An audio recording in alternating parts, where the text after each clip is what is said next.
Hello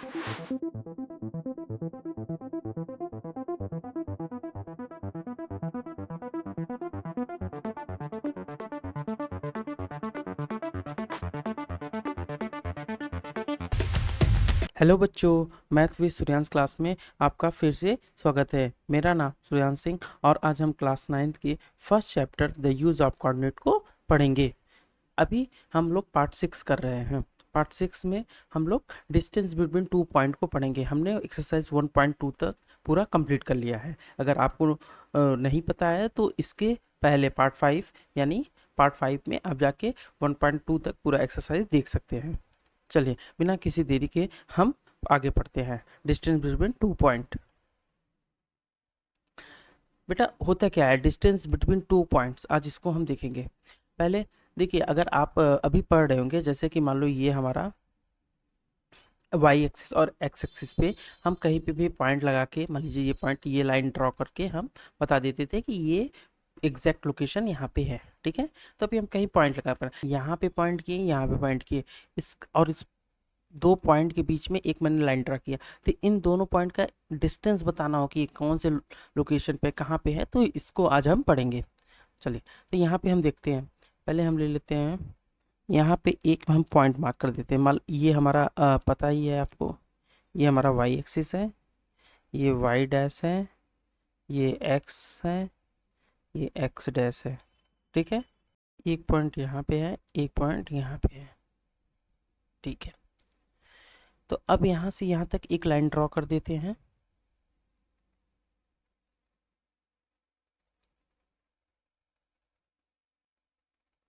यहाँ से यहाँ तक लाइन हो गया। ठीक है, तो अब ये देखो बेटा, अगर हम बोले ये कौन से पॉइंट पे है, इसका नाम दे देते हैं सी, इसका नाम दे देते हैं डी। ये सी डी कौन से पॉइंट पे है आप नहीं बता सकते, तो यहाँ पे अभी हम देखो मार्क करते हैं नीचे की तरफ। जब नीचे की तरफ मार्क करेंगे तो ये कहाँ पे आएगा, एक्स एक्सिस पे आएगा, तो इसको हम नाम दे देते हैं x1। और इधर जब मार्क करेंगे तो ये हमारा किस तरफ आएगा, वाई एक्सिस पे, तो इसको नाम दे देते हैं y1। ठीक है, फॉर एग्जांपल दे सकते हैं, कोई दिक्कत नहीं है। फिर यहाँ पे भी आप अगर नीचे की तरफ आएंगे तो आपको यहाँ पे नाम देना पड़ेगा x2, और इधर जाएंगे तो इसको देना पड़ेगा आपको y2। ठीक है, अब बेटा ये देखो कि ये जो है सी डी एक राइट ट्राइंगल बना रहा है। आप इसको अगर डॉट से मिलाएंगे तो आपका ये राइट ट्राइंगल बन रहा है। तो यहाँ पे बेटा एक चीज़ और देख सकते हैं, ये हमें पहले अगर हम कलर चेंज कर रहे हैं, ये ब्लू कलर से देखिएगा, यहाँ पे अगर हम इसका डिस्टेंस और इसका डिस्टेंस बता दें तो इसकी दूरी हम बता सकते हैं। कैसे बता सकते हैं, बाई पाइथागोरस थ्योरम से। ठीक है, पाइथागोरस थ्योरम को लगा के बता सकते हैं। तो इन दोनों का जो ब्लू कलर से मैंने डॉट किया, उन दोनों का डिस्टेंस कैसे निकालेंगे आओ वो हम देखते हैं। ठीक है, तो उन दोनों का डिस्टेंस निकालने के लिए बेटा पहले ये सोचो, ये यहाँ से किसी भी चीज़ का दूरी x1 तक, ये x1 है, और हमारा यहाँ से लेके x2 यहाँ तक है। ठीक है बेटा, तो एक्स्ट्रा पार्ट कौन सा है, इतना एक्स्ट्रा पार्ट है ये वाला। ठीक है, ये एक्स्ट्रा पार्ट है, तो ये x2 में से अगर x1 को सब्ट्रैक्ट कर देंगे तो हमारा ये एक्स्ट्रा पार्ट खत्म हो जाएगा। ठीक है, तो ये जो x2, ये तब हमारा x2 से अगर सॉरी यहाँ पे x2 माइनस x1। ठीक है, तो ये जो हमारा पार्ट है ये हमारा x2 माइनस x1 आ गया। कौन सा पार्ट, ये वाला। ठीक है, तो ये हमारा इसकी इक्वल है x1 और x2 के, तो यहाँ पे हम भी लिख सकते हैं कि ये x2 माइनस x1 है। ठीक है, अगर ये x2 माइनस x1 है तो ये भी तो x2 माइनस x1 हो जाएगा, क्योंकि दोनों आपस में इक्वल हैं। ठीक है, वैसे ही यहाँ से यहाँ तक ये y1 है, और यहाँ से यहाँ तक ये y2 है। ठीक है, ये एक्स्ट्रा पार्ट है, इसको सब्ट्रैक्ट कर देंगे तो आ जाएगा y2 माइनस y1। तो ये पार्ट जो है ये इसके बराबर हो जाएगा। तो यहाँ पे हम बोल सकते हैं ये y2 माइनस y1 है, और अगर ये इसके बराबर है तो ये भी इसके बराबर हो जाएगा, क्योंकि दोनों इक्वल हैं, y2 माइनस y1। ठीक है, अब ये एक राइट ट्राइंगल है हमारा जो कि आपको परपेंडिकुलर भी है, बेस भी है, हाइपोटेनस भी है। तो यहाँ पे आपको x2 माइनस x1 बेस आ गया, परपेंडिकुलर y2 माइनस y1 आ गया। तो यहाँ पे आपको फार्मूला पता ही होगा, सी डी इक्वल टू हमें रूट में x2 माइनस x1 का whole square plus y2 minus y1 का होल स्क्वायर। ठीक है, तो ये हम पाइथागोरस थ्योरम पता है ना बेटा आप लोग को, वो होता है hypotenuse square equal to perpendicular square plus base square. तो यहाँ पे लिख सकते हैं हाइपोटेनस इक्वल टू ब्रैकेट में perpendicular square plus base square. तो बेटा यहाँ पे अब देखिए ये सी डी के बराबर है, ये जो ब्रैकेट में दिया है P B square plus B square के है, और यहाँ पे रूट में दे दिया है। ठीक है, तो ये हमारा डिस्टेंस का फार्मूला हो गया। ठीक है, कोई दिक्कत हो तो आप कमेंट सेक्शन में बताइएगा। ये हम अच्छे से फार्मूला को आपको ऐसे पे लर्न करना पड़ता है कि डिस्टेंस का फार्मूला क्या है, C D equal to x root में x2 माइनस x1 का whole square plus y2 minus y1 का होल स्क्वायर। तो यहाँ पे बेटा आपको लर्न करना नहीं, यहाँ पे आपको समझना है। ठीक है, तो कैसे मैंने फार्मूले को बता दिया कि फार्मूला कैसे बना हुआ है, तो एक बार अगर आप इसको कर लेंगे और फिर दोबारा रिवीजन कर लेंगे तो ये आपके दिमाग से डिस्टेंस का फार्मूला कभी भी नहीं जाएगा। ठीक है,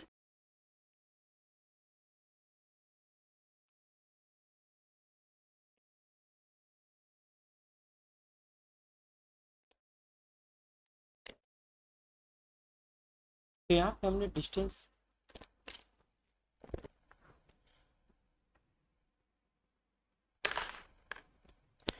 तो यहाँ पे हमने distance between the 2 point x1 y1 and x2 y2 को फार्मूले के थ्रू देख लिया। हाँ, यहाँ पे फार्मूला ये है आपका बेटा, और हम पिछले वाले स्लाइड में आपको पूरा अच्छे से एक्सप्लेन कर दिए हैं। ठीक है, अब हम इसका एक एग्जांपल दे लेते हैं। अच्छा, x1 y1 and x2 y2 हम आपको बता रहे हैं, यहाँ से कोई भी एक पॉइंट है, एक लाइन है, तो इस पॉइंट को हम x1 और y1 नाम देते हैं, इस पॉइंट को दूसरे वाले पॉइंट का x2 y2। इसमें कोई कंफ्यूजन तो नहीं है ना? ठीक है, चलो एग्जाम्पल देखते हैं। इसका एक एग्जांपल ले लेते हैं कि हमारे पास एक पॉइंट है, मान लो x1 y1 जो है हमारा 3 एंड 4 है, और x2 y2 है जो कि हमारा 6 एंड 8 है। ठीक है, तो इस फार्मूले में पुट कर देते हैं। तो x2 क्या हो जाएगा हमारा बेटा, ये x1 y1 है, x2 ये है, तो x2 क्या हो जाएगा 6, और x1 क्या हो जाएगा 3, फिर स्क्वायर कर देंगे, फिर प्लस में y2 हो जाएगा 8, y1 हो जाएगा 4, इसका भी स्क्वायर कर देंगे। तो अब हम देखेंगे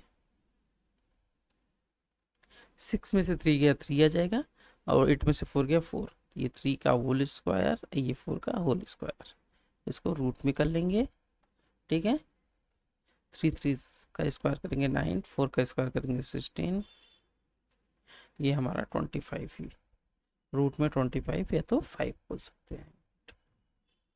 ठीक है, तो यहाँ से हम डिस्टेंस बिटवीन 2 पॉइंट के एग्जाम्पल भी देख लिए कि फार्मूला तो सीखे ही है, इस पे डेरिवेशन टाइप में कि आप कैसे ये आया है, कैसे बना हुआ है, यहाँ पे हमने आपको बताया, यहाँ पे आपने एग्जाम्पल भी देख लिया। अब आगे हम बढ़ते हैं, distance from origin. Distance from origin क्या होता है बेटा, कि मान लो कि यहाँ पे कोई एक डिस्टेंस है, अभी अभी ये जो एग्जांपल हम किए थे पिछले स्लाइड के, जो हम डेरिवेशन किए थे, वहाँ पे हमने, याद है आपको, यहाँ पे देख लेते हैं स्लाइड में, यहाँ पे सी दिया हुआ है, आपको सी दिख रहा हो, इसी पॉइंट को ले लेते हैं। मान लो यहाँ पे एक पॉइंट है सी है, ठीक है, और ये हमारा ओरिजिन आपको पता है, ओरिजिन हमेशा 0 और 0 होता है। ठीक है, और ओरिजिन को हम डिनोट ओ से करते हैं। ठीक है, तो बेटा यहाँ से लेके, इस ओरिजिन से लेके ये सी पॉइंट तक का हमारा डिस्टेंस निकालना होगा, तो कैसे निकालेंगे, बहुत इजी है, देख लेते हैं कैसे। कोई पाइथागोरस थ्योरम यूज करेंगे और इसका डिस्टेंस हम बता देंगे। यहाँ से एक बेटा सीधी लाइन ड्रा करेंगे, और आगे एक्स एक्सिस पे मिलेगा, इसका नाम हम एक्स दे देते हैं, इसका नाम वाई दे देते हैं, पाइथागोरस थ्योरम लगा देते हैं। तो ओसी निकालने के लिए बेटा हमें बताए थे फार्मूला, रूट में क्या नाम है, मान लो ये ओसी है, यहाँ पे बी दे देते हैं, तो हमें ओ बी का स्क्वायर प्लस बी सी का स्क्वायर करना होगा। तो ओ बी क्या है हमारा, ओ बी हमारा एक्स स्क्वायर है, प्लस बी सी क्या है, वाई स्क्वायर है। ठीक है, ये रूट में। तो ये हम कभी भी ओरिजिन, ये हमारा फार्मूला बन के तैयार हो गया। कभी भी ओरिजिन से निकालना होगा, डिस्टेंस फ्रॉम ओरिजिन, तो हम ये फार्मूला लगाएंगे। कब? Distance from origin. ठीक है, तो अगर बेटा यहाँ पे इसका एग्जांपल ले लेते हैं। अगर सी के पास अगर 2 पॉइंट दिया हो, अगर 3 हो और 4 हो, तो कैसे निकालेंगे वो भी देख लेते हैं। यहाँ पे एग्जांपल लिख देते हैं। एग्जांपल में क्या है बेटा कि यहाँ पे हमें देखो एक्स एक्स यहाँ पे 3 एंड 4 है। ठीक है, एक्स हमारा 3 हो जाएगा, वाई क्या हो जाएगा हमारा 4 हो जाएगा। ठीक है, तो यहाँ पे डायरेक्ट ऐसे लिख दीजिए, एक्स की जगह पे हम 3 स्क्वायर लिख सकते हैं और प्लस वाई की जगह पे 4 स्क्वायर। तो 3 के स्क्वायर 9 हो जाएगा, प्लस 4 का 16, ये 25 आ जाएगा रूट में, ये 5 आ जाएगा। समझ में आया? अगर आपको ये डिस्टेंस बिटवीन 2 पॉइंट पे देखना हो, अगर वो फार्मूला लगाना हो, तो मान लीजिए एक ओरिजिन पॉइंट है और एक सी है, उतना कोई ज़रूरत नहीं है, लेकिन अगर आप देखना चाहते हैं तो ये भी देख सकते हैं। यहाँ पे हम इरेज कर दे रहे हैं।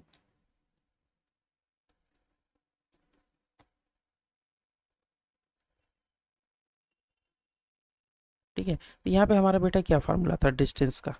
ठीक है, डिस्टेंस का फार्मूला था डिस्टेंस बिटवीन 2 पॉइंट का, तो x2 माइनस x1 का whole square plus y2 minus y1 का होल स्क्वायर। ठीक है, तो बेटा अगर हम इसको x1 y1 मानते हैं तो इसको x2 y2 मानना पड़ेगा। तो x2 क्या हो जाएगा हमारा? x2 हो जाएगा हमारा 3, x1 क्या हो जाएगा मेरा 0, y2 क्या हो जाएगा 4, या y1 हो जाएगा 0, इसका स्क्वायर रूट में यहाँ हो जाएगा 3 का स्क्वायर प्लस 4 का स्क्वायर, तो यहाँ पे आ जाएगा 9 प्लस 16, ये हो जाएगा √25। तो इसको आप 5 यूनिट लिख सकते हैं। देखिए, आपको एग्जाम्पल के थ्रू बता दिया है इसको। तो ये डिस्टेंस फ्रॉम ओरिजिन जो आया है वो भी डिस्टेंस बिटवीन 2 पॉइंट्स पे, क्योंकि अगर हम यहाँ पे डिस्टेंस बिटवीन 2 पॉइंट मतलब बेटा कि यहाँ पे हम 2 पॉइंट ले लें, एक इसको पॉइंट बना लें, एक इसको बना लें, तो फिर वही फार्मूला इस्तेमाल कर सकते हैं। लेकिन वहाँ का फार्मूला को इस्तेमाल करने की कोई ज़रूरत नहीं, क्योंकि वो -0 रहता है एक पॉइंट पे, तो वो किसी में भी नंबर में से 0 सब्ट्रैक्ट होकर फिर वही नंबर आ जाता है। तो हम डायरेक्ट ये फार्मूला लगा सकते हैं। ठीक है, डिस्टेंस फ्रॉम ओरिजिन। चलिए ठीक है, अब हम नेक्स्ट स्लाइड की तरफ बढ़ते हैं। यहाँ पे दे रहा है mid point of A line segment. क्या होता है mid point of A line segment का? तो अब देखो, जैसे कि मैं एक लाइन ले लेता हूँ। पहले मैंने एक लाइन ले लिया, एक हॉरिजेंटल लाइन लिया है। ठीक है, तो हाँ, बेटा इस लाइन पे हम इसका नाम दे देते हैं E, इसका नाम A, इसका नाम B। ठीक है, ठीक है, यहाँ पे दे देते हैं x1 y1, यहाँ पे दे देते हैं x2 y2।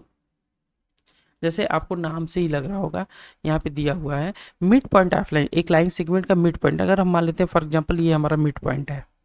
ठीक है, यहाँ को कोऑर्डिनेट निकालना होगा, तो क्या करेंगे? ये बहुत सिंपल है, इसमें कुछ नहीं करना है। आपको यहाँ का कोऑर्डिनेट निकालना है तो सीधे से आप क्या कर देंगे, x1 प्लस x2 अपान में 2, y1 प्लस y2 अपान में 2। ठीक है, तो ये दोनों लेकिन इक्वल होना चाहिए, तो इनको कर दोगे तो ये आपका mid point of A line segment निकल के चला आएगा। अगर इन द केस केवल अगर y1 आपका दिया है, y1 y2 का वैल्यू दे दिया है कि एग्जांपल में या क्वेश्चंस में आपको दिए हैं और x का वैल्यू पूछ रहा है, तो x का वैल्यू निकालने के लिए फिर आपको x1 प्लस x2 अपान में 2 करना पड़ेगा, और y का वैल्यू निकालने के लिए y1 प्लस y2 अपान में 2 करना पड़ेगा। ठीक है, कोई दिक्कत? अगर कोई दिक्कत होगा तो आप कमेंट सेक्शन में भेजिएगा हमको। तो बेटा अगर y1 दिया हो तो ये वैल्यू पुट कर देंगे x1 निकालने के लिए, और x दिया हो तो y वाले वैल्यू निकालने के लिए ये वैल्यू पुट कर देंगे। ठीक है, और अगर मिड पॉइंट निकालना है लाइन सेगमेंट का तो ये लगा देंगे। ठीक है, x1 प्लस x2 अपान 2, y1 प्लस y2 अपान 2। ठीक है, तो अगर आपको इसका एग्जाम्पल करना हो तो हम एग्जाम्पल करके दिखा देते हैं। एक एग्जाम्पल ले लेते हैं छोटा सा। यहाँ पे 2 पॉइंट ले लेते हैं बेटा। पहला ए को हम ले लेते हैं 2 एंड 4, और यहाँ पे 8 एंड 10। ठीक है, अगर इन लोग का एग्जाम्पल, ये दोनों जो कोऑर्डिनेट है, इसका हमें मिड पॉइंट निकालना है, तो हम देखो कैसे करेंगे। सीधे आप फार्मूले में पुट कर दीजिए। ये बेटा 2 क्या है आपका x1, ये क्या है y1, ये क्या है x2, ये क्या है y2। तो आप पुट करेंगे तो यहाँ पे बेटा आ जाएगा x1 प्लस x2 अपान में 2, इसी फार्मूले में पुट करना है, y1 प्लस y2 अपान में 2। x1 क्या है 2 है, x2 क्या है 8 है, y1 क्या है 4 है, y2 क्या है 2 है 10 है। तो इसको ऐड करेंगे 10/2, 10/2, ये आ जाएगा 5, ये आ जाएगा 7। तो आपका मिड पॉइंट का क्या हो जाएगा 5 एंड 7। ठीक है, आप लोग को समझ में आ गया होगा। चलिए हम आगे बढ़ते हैं। कमेंट सेक्शन में बेटा क्वेश्चन दिया हुआ है, who develop in the Cartesian system and why is it called the Cartesian systems. तो यहाँ पे अक्षय सिंह जी ने आंसर दिया, the Cartesian system was developed by the French mathematicians Rene Descartes, it is called the Cartesian system in his honour. ठीक है, तो ये आगे हम बढ़ते हैं। इस स्लाइड में आप देख रहे होंगे बेटा एक प्रैक्टिस क्वेश्चन दिया हुआ है। इस वीडियो के अंत में आप कमेंट सेक्शन में जाके इसका आंसर आप कमेंट करिएगा। दिया find the distance between the point A 2 and 3 and B 8 and 11। ठीक है, अब हम मिलेंगे अगले पार्ट यानी पार्ट 6 में, जहाँ पे हम देखेंगे एंड ऑफ चैप्टर एक्सरसाइज। ठीक है, ये लास्ट एक्सरसाइज है, इसको हम पूरा करेंगे। ठीक है, ये एंड ऑफ चैप्टर का सारे क्वेश्चंस को अच्छे तरीके से करेंगे। ठीक है, ठीक है बेटा, अगर वीडियो आपको पसंद आया है तो इसको लाइक करेंगे, अपने दोस्तों के साथ शेयर करेंगे, और ऐसे ही आसान तरीके से मैथ सीखने के लिए इस चैनल को सब्सक्राइब करना बिल्कुल मत भूलिएगा। ठीक है, चलिए धन्यवाद, और अब हम मिलते हैं अगले वीडियो में। तब तक के लिए जय हिंद।